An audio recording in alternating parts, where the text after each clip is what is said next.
حضرت ابو موسیٰ اشعری رضی اللہ تعالیٰ عنہ وہ اس حدیث کے راوی ہیں، اور یہ حدیث ترمذی شریف کی ہے، اور اس کو امام ابن شیبہ نے بھی روایت کیا، اور اسی طرح امام ابن حبان نے اپنی کتاب الصحیح میں بھی اس کو درج کیا۔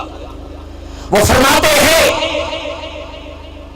کہ آپ کے چچا ابو طالب رضی اللہ تعالیٰ عنہ، ایک موقع تھا کہ حضور نبی اکرم صلی اللہ علیہ وسلم اور آپ کے چچا انہوں نے ملک شام کے سفر کا ارادہ کیا۔ کس جگہ کا ارادہ کیا؟ ملک شام کا۔ اب چونکہ مکہ والے تجارت کے پیشے سے منسلک تھے، اور آپ کے چچا حضرت ابو طالب تجارت کی غرض سے ملک شام جایا کرتے تھے۔ اب انہوں نے ارادہ کیا، اور اسی طرح قریش کے بڑے بڑے سردار وہ بھی آپ کے ساتھ تھے۔ اب جب ملک شام کی طرف چل نکلے، تاجدار کائنات صلی اللہ علیہ وسلم کی ابھی چھوٹی عمر ہے، حضور بھی ان کے ساتھ ساتھ ہیں چچا کے۔ جب راستے میں ایک مقام ہے جہاں پر راہب رہتا تھا، وہاں پر وہ جا کر رک گئے، اور وہاں جا کر انہوں نے اپنی سواریوں کی کجاوے اتارنا شروع کر دیے۔ اب جب کجاوے اتارنا شروع کر دیے تو سامنے جو راہب رہتا تھا وہ اپنی جگہ سے نیچے آ نکلا، اور ان لوگوں کے ساتھ جو قریش کے سردار بھی تھے، حضرت ابو طالب بھی تھے، اور خود تاجدار کائنات صلی اللہ علیہ وسلم کی ذات مبارکہ بھی تھی، اب وہاں پر کھڑے ہو گئے۔ اب جب کھڑے ہو گئے، وہ راہب وہاں پر آتا ہے۔ وہ قریش بیان کرتے ہیں کہ اس سے پہلے کبھی بھی راہب یہاں نہیں آیا، یعنی وہ ہمیشہ سفر کرتے اور وہاں جا کر پڑاؤ کرتے، مگر کبھی بھی وہ راہب نیچے نہیں آیا۔ مگر اس سفر میں وہ راہب نیچے آ گیا، اور آ کر کیا کرتا ہے؟ فَأَخَذَ بِيَدِ رَسُولِ اللَّهِ، اس راہب نے تاجدار کائنات صلی اللہ علیہ وسلم کا ہاتھ پکڑ لیا اور کہنے لگا، ھذا رسول اللہ،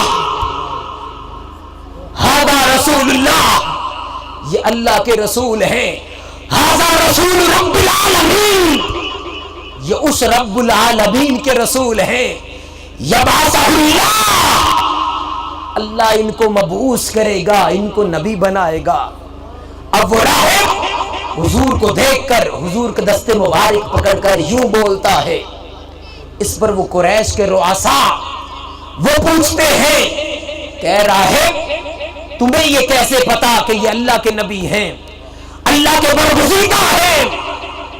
وہ اس پر کہتا ہے کہ لوگوں، جب تم تھوڑے سے فاصلے پر تھے، جب گھاٹی سے اوپر آئے، میں نے دیکھا کہ کوئی درخت ایسا نہ تھا جو ان کو سجدہ نہ کر رہا ہو، اور کوئی پتھر ایسا نہ تھا کہ یہاں سے گزرے اور وہ ان کو سجدہ نہ کر رہا ہو، اور نبی کے علاوہ کوئی درخت یا پتھر کبھی بھی سجدہ نہیں کرتے۔ جب میں نے دیکھا کہ درخت بھی ان کو سجدہ کر رہے ہیں اور پتھر بھی ان کو سجدہ کر رہے ہیں، میں جان گیا کہ یہ اللہ کا نبی ہے۔ اور پھر یہی نہیں، میں جان گیا، میں نے حضور نبی اکرم صلی اللہ علیہ وسلم کی مہر نبوت کو دیکھ لیا جو کندھے کے نیچے ہے اور سیب کی مانند ہے۔ میں جان گیا کہ یہ خاتم المرسلین ہے۔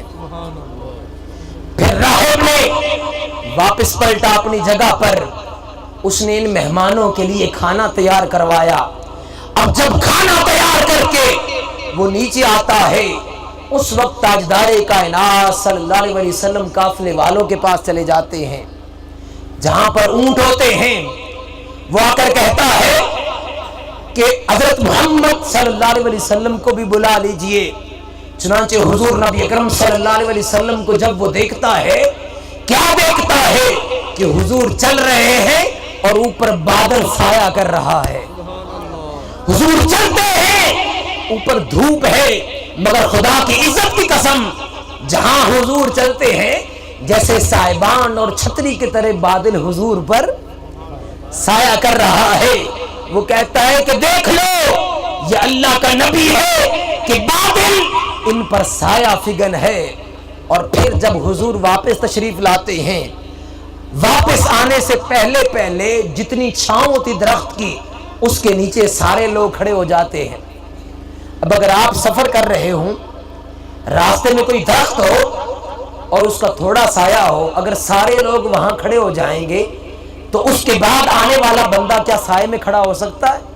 نہیں. مگر جب حضور آتے ہیں، قربان جائیے تاجدار کائنات کی عظمت پر، وہ راہب کیا دیکھتا ہے کہ جب حضور تشریف لائے، درخت اپنا سایہ ان لوگوں سے ہٹا لیا اور اپنا سایہ حضور پر کر دیا. یعنی درخت اس نے سایہ حضور پر کر دیا. وہ لوگوں کو مخاطب ہو کر کہتا ہے کہ دیکھو یہ اللہ کا نبی ہے کہ درخت بھی ان پر سایہ کر رہا ہے، درخت بھی ان پر سایہ کر رہا ہے. اور پھر وہ پوچھتا ہے بتاؤ تو صحیح کہ اس ہستی کا سرپرست کون ہے؟ حضرت ابو طالب فرماتے ہیں کہ ان کا سرپرست میں ہوں. وہ ہاتھ جوڑتا ہے، خدا کی قسمیں دیتا ہے اور عرض کرتا ہے کہ آپ کو خدا کی عزت کی قسم اس بچے کو واپس لے جائیں کہ کہیں ایسا نہ ہو کہ آپ شام میں جائیں اور شام کے لوگ اس شخصیت کے ان کمالات کو دیکھ کر ان کو نعوذ باللہ شہید نہ کر دیں. چنانچہ حضرت ابو طالب حضور نبی اکرم صلی اللہ علیہ وسلم کو واپس مکہ بھیج دیتے ہیں.